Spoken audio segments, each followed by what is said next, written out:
গল্প শুরু করার আগে আপনাদের সকলের কাছে আমাদের এই চ্যানেল ক্লাসিক বেঙ্গলি অডিও স্টোরিজকে সাবস্ক্রাইব করার বিনীত অনুরোধ রইল।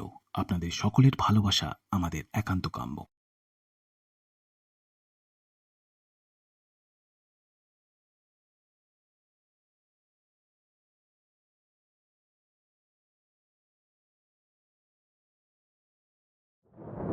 ক্লাসিক বেঙ্গলি অডিও স্টোরিজ, এবার একটু গল্প হোক।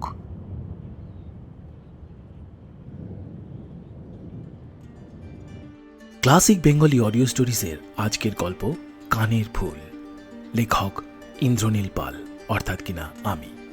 গল্পের বিভিন্ন চরিত্রে আমি নিজে, শব্দগ্রহণ, আবহ সঙ্গীত, স্পেশাল এফেক্টস ও প্রচার অলঙ্করণ আমার নিজের। এই কাহিনীর সমস্ত চরিত্র এবং ঘটনাবলী কাল্পনিক। বাস্তবে জীবিত বা মৃত কোনো ব্যক্তি অথবা কোনো ঘটনার সাথে এর কোনো মিল থাকলে তা সম্পূর্ণরূপে অনিচ্ছাকৃত ও কাকতালীয়। শুরু হচ্ছে ক্লাসিক বেঙ্গলি অডিও স্টোরিজের আজকের নিবেদন কানের ভুল। ও ভাই, আরে ও ভাই, এটা তো লাস্ট অফিস গো। এবার বাড়িতে কি ঘুমাও? হুট করে মাথাটা তুলতে গিয়ে জানলার কোনায় একটা ঠোক্কর খেল সৌমেন। ততক্ষণে কন্ডাক্টর আরও দুবার হাঁক দিয়ে নেমে গিয়েছে বাস থেকে। সৌমেন দেখল বাসের ইঞ্জিন বন্ধ করে ড্রাইভার ঘাড় ঘুরিয়ে দেখছে ওকে, আর মুচকি মুচকি হাসছে। ইনি সৌমেনের চেনা, আগেও অনেকবার এনার বাসে ফিরেছেও। কন্ডাক্টরটা বোধহয় নতুন, না হলে এই বাস রুটের প্রায় সব কন্ডাক্টরই সৌমেনকে চেনে। আচমকা ডাকাডাকিতে সৌমেন একটু ভ্যাবাচাকা খেয়ে গিয়েছিল। দিক ঠাউর করতে না পেরে এদিক ওদিক তাকাচ্ছে দেখে ড্রাইভার একটু গলা উঁচিয়ে বলে উঠল, মোড়টা ফাঁকা ছিল, গাড়িটা ঘুরিয়ে নিয়েছি।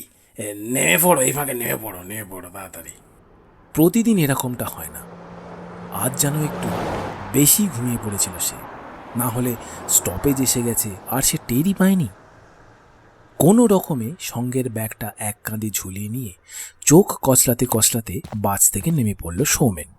ঘড়িতে তখন প্রায় 10:30। ফুটপাতের বাজার গোটাচ্ছে দোকানিরা, আর বড় দোকানগুলোর বেশিরভাগই ততক্ষণে শাটার নামানো হয়ে গিয়েছে।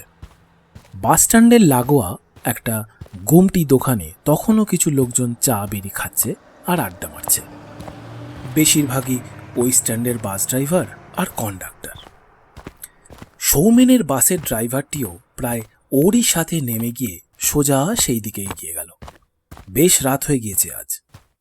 সৌমেনের মনে পড়ল আনোয়ার শাহ রোডে অনেকক্ষণ জ্যামে আটকে ছিল ওদের বাসটা। আজ বিকেলের দিকে একটা আচমকা কালবৈশাখীতে দুটো বড় বড় গাছ ওই রাস্তার উপরে পড়েছিল, আর তার ফলেই এই বিপত্তি। বাসের জানলা দিয়ে বাইরে তাকিয়ে থাকতে থাকতে কখন যে সে ঘুমিয়ে পড়েছিল সে খেয়াল আর নেই। পকেট থেকে মোবাইল ফোন বার করে সৌমেন দেখল তাতে 3টি মিসড কল। মা ফোন করেছিল, আর ফোন সাইলেন্ট থাকার জন্য ও ঘুমিয়ে পড়ার জন্য সে শুনতেই পায়নি।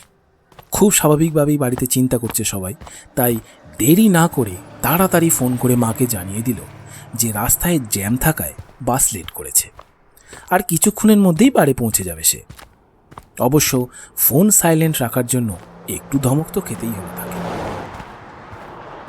এটা রাস্তার ডান দিক, আর ওই দিককার ফুটপাতের বেশিরভাগ ল্যাম্পপোস্টই খারাপ, তাই ফুটপাত লাগোয়ার দোকানপাটগুলো বন্ধ হয়ে গেলে জায়গাটা বড্ড অন্ধকার ও শুনশান হয়ে যায়। রাস্তা দিয়ে গাড়ি গেলে তাদের ওই হেডলাইটের যতটুকু আলো এদিকে আসে, ব্যাস ওইটুকুই। আবার খানিকটা রাস্তা গেলে মাঝের একটা গলির ভেতরে ক্লাবের পাশে ইদানিং একটু রাত হলেই নিয়ম করে মদের আর তাসের আড্ডা বসছে। বলাই বাহুল্য যে অংশগ্রহণকারীরা ওই পাড়ারই যত বখাটে ছেলেছোকরা ও আশেপাশের সব উটকো লোকজন। আর আজ তো আবার একটু বেশিই রাত হয়ে গিয়েছে। কোনো ঝুঁকি না নিয়ে এদিক ওদিক দেখে সৌমেন রাস্তা পেরিয়ে ওপারে চলে গেল। রাস্তার ওপারটা তুলনামূলকভাবে চওড়া হলেও মুশকিলটা হচ্ছে ফুটপাত বলে কিছু নেই বললেই চলে। জায়গায় জায়গায় ময়লার গাড়ি দাঁড়িয়ে থাকে, আর তার তেমনি দুর্গন্ধ। এক একটা জায়গায় তো রাস্তার প্রায় ওপরেই দুর্গন্ধময় পচা গলা আবর্জনার ঢিপি ঢাঁই করা থাকে। সৌমেন মনে মনে বেশ বিরক্তই হলো। সচরাচর রাস্তার এই দিকটা দিয়ে সে যাতায়াত করে না। আর শুধু সৌমেন কেন, ওই কাগজ কুড়ানি গোছের লোকজন ছাড়া পারতপক্ষে কেউই অন্তত পায়ে হেঁটে ওই দিকটা দিয়ে যাওয়া আসা করে না। অঞ্চলটি পেরোনোর সময় গাড়ি বা বাসের যাত্রীরা সকলেই ওইটুকু সময়ের জন্যেও মুখে রুমাল চাপা দিয়ে যায় অথবা জানলার কাঁচ তুলে দেয়। এতটাই নোংরা ও অস্বাস্থ্যকর জায়গাটি। সৌমেনের বাড়ি হলো এর ঠিক পরের বাস স্টপেজ, শিমুলতলা। একটু ভেতরের দিকে মিনিট 10 হাঁটা পথ। এই একটা মাত্র স্টপেজ সে রোজ হেঁটেই যাওয়া আসা করে। অবশ্যই রাস্তার নোংরা দিকটা দিয়ে নয়।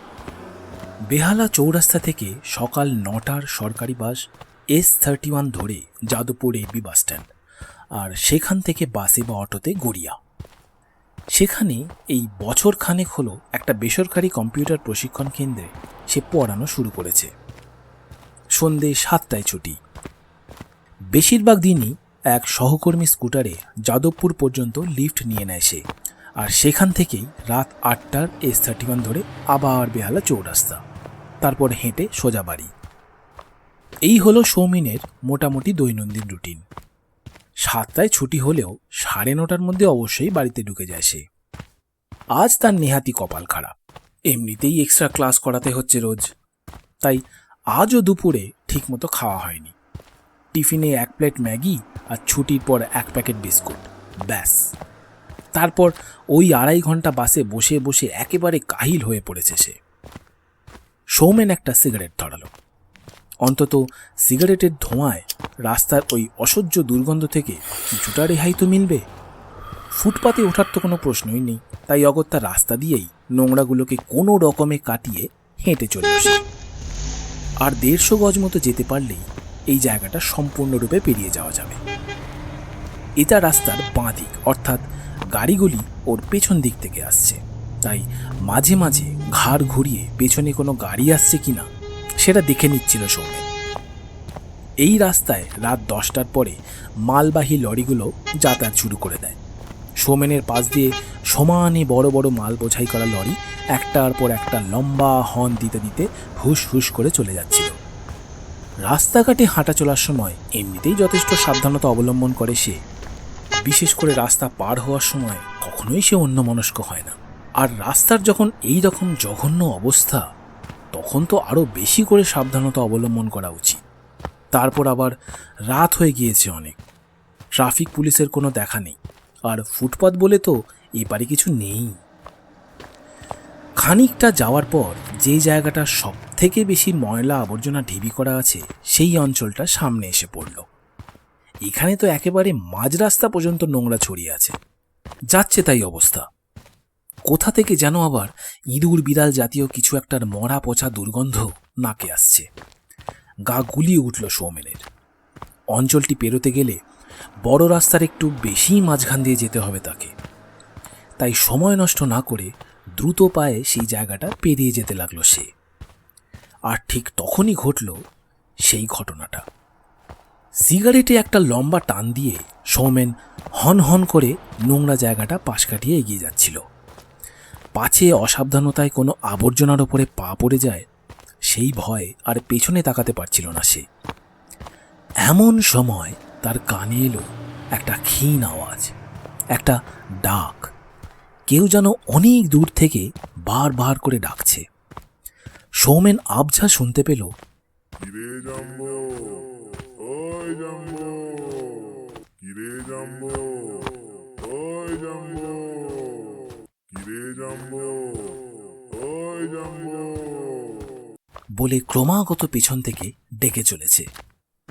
এই গলা সৌমেনের কোথায় যেন শোনা, এবং ডাকার ভঙ্গিটাও যেন কত কালের চেনা। কে ডাকছে? কাকেই বা ডাকছে? নাকি সে কানে ভুল শুনছে? সৌমেন বুঝে উঠতে পারল না। একে তো পাশ দিয়ে একটার পর একটা বড় বড় মাল বোঝাই করা লরি বিচ্ছিরি শব্দ করে হর্ন দিতে দিতে যাচ্ছে, তার উপর রাস্তার এই দশা। সৌমেন আর মাথা না ঘামিয়ে কোনো দিকে না তাকিয়ে আরও দ্রুত পা বাড়িয়ে এগিয়ে চলল। কয়েক মুহূর্তও কাটেনি, সে আবার শুনতে পেল সেই কণ্ঠস্বর, সেই একই ডাক, একই ভঙ্গিমায়। ক্ষীণ গলায় কেউ যেন ডাকছে, কতকটা যেন তাকেই উদ্দেশ্য করে। ভারী অদ্ভুত লাগলো তার। কিছুক্ষণ আগে পর্যন্তও সে পিছনে খেয়াল রেখেছিল, কই কেউ তো ওর পিছু নেয়নি। তাহলে একটু যেন ভয় ভয় লাগলো। তাও যদি কেউ ওর নিজের নাম ধরে ডাকতো তাহলে না হয় একটা কথা ছিল। সৌমেন কিছুতেই মনে করতে পারল না সে কোথায় শুনেছে সেই কণ্ঠস্বর, অথচ ডাকটা অগ্রাহ্যও করতে পারছে না সে।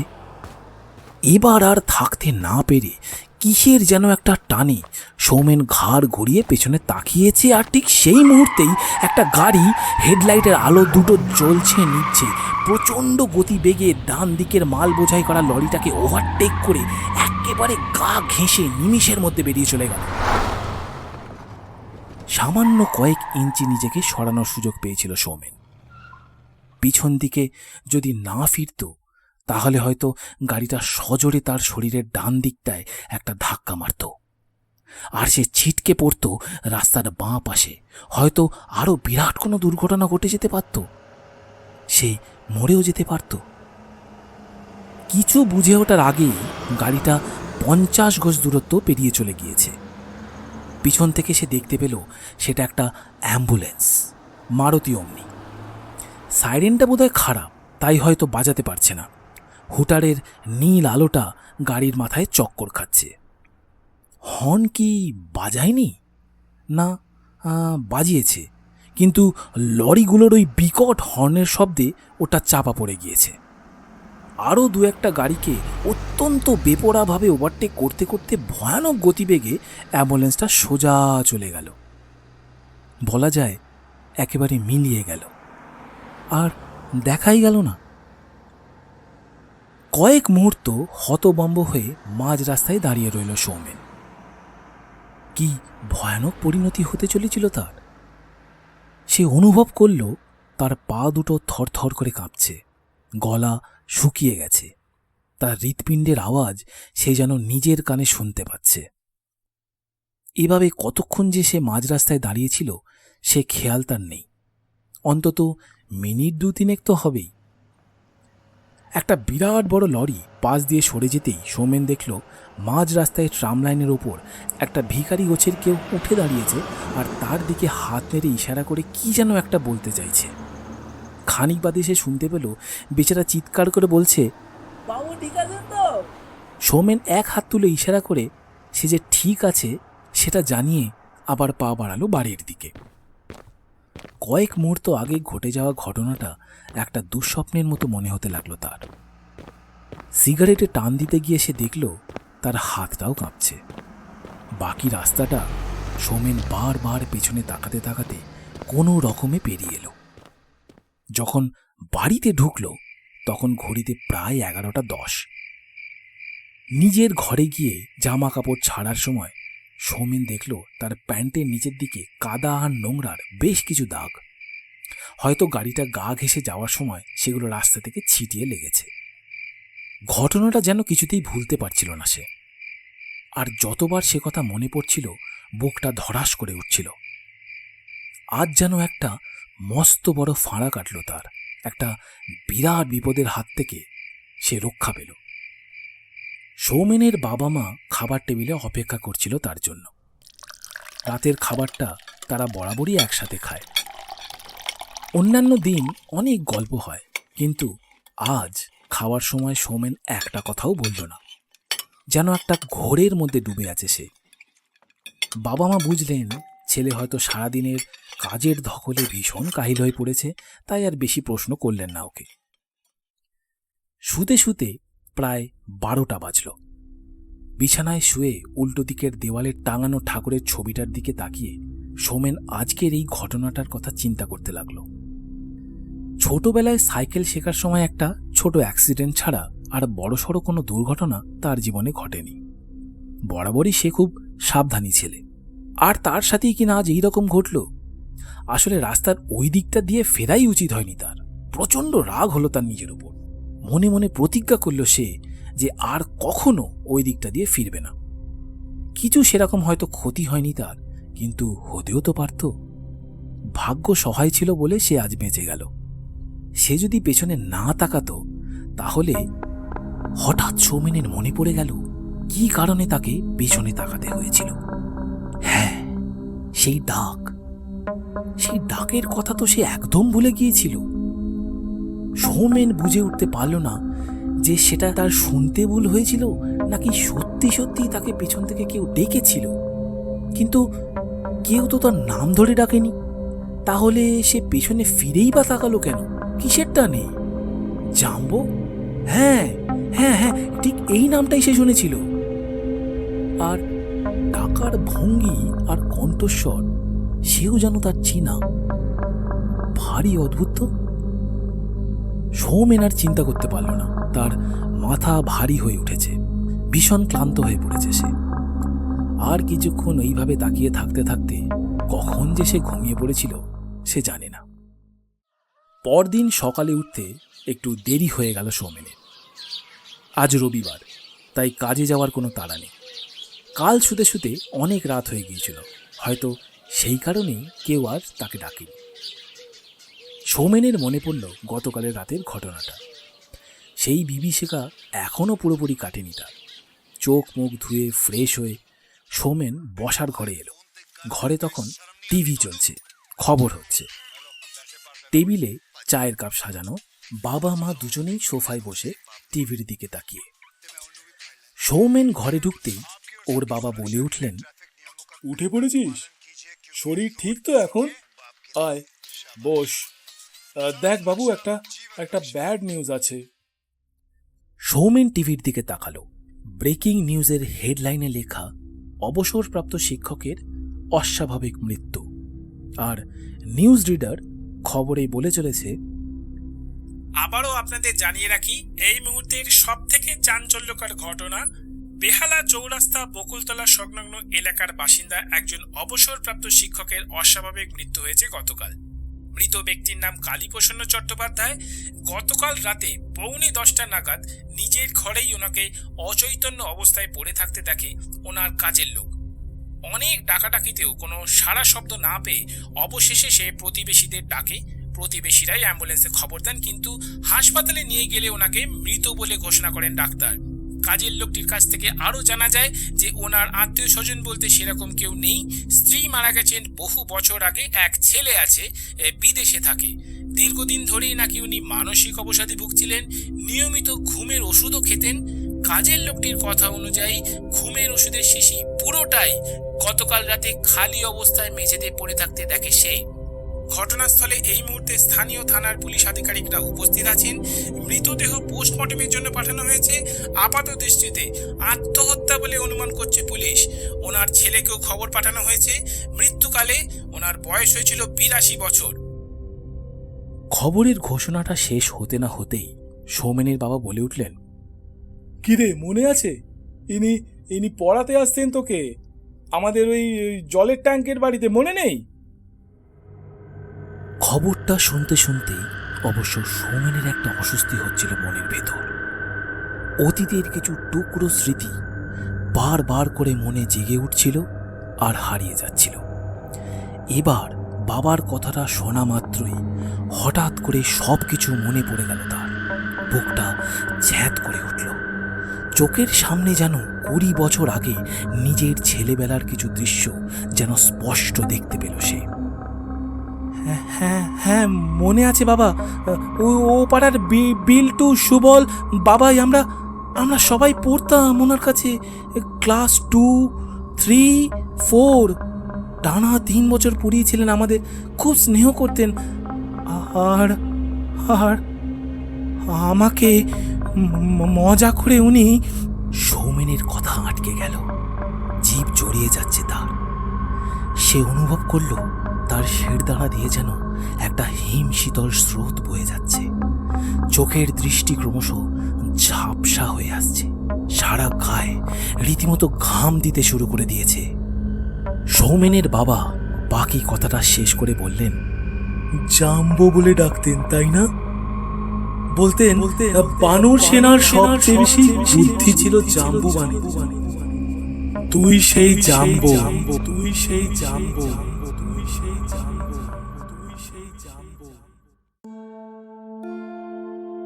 ক্লাসিক বেঙ্গলি অডিও স্টোরিজে এতক্ষণ শুনছিলেন আমার লেখা একটি গল্প কানের ফুল।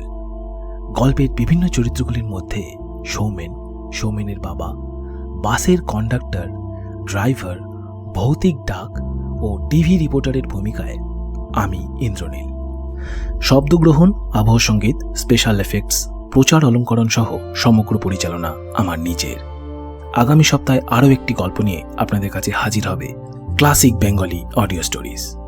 এরকম আরও অনেক গল্প শুনতে সাবস্ক্রাইব করুন আমাদের official YouTube channel youtube.com/classicbengali audio stories। ভালো থাকবেন সকলে, নমস্কার।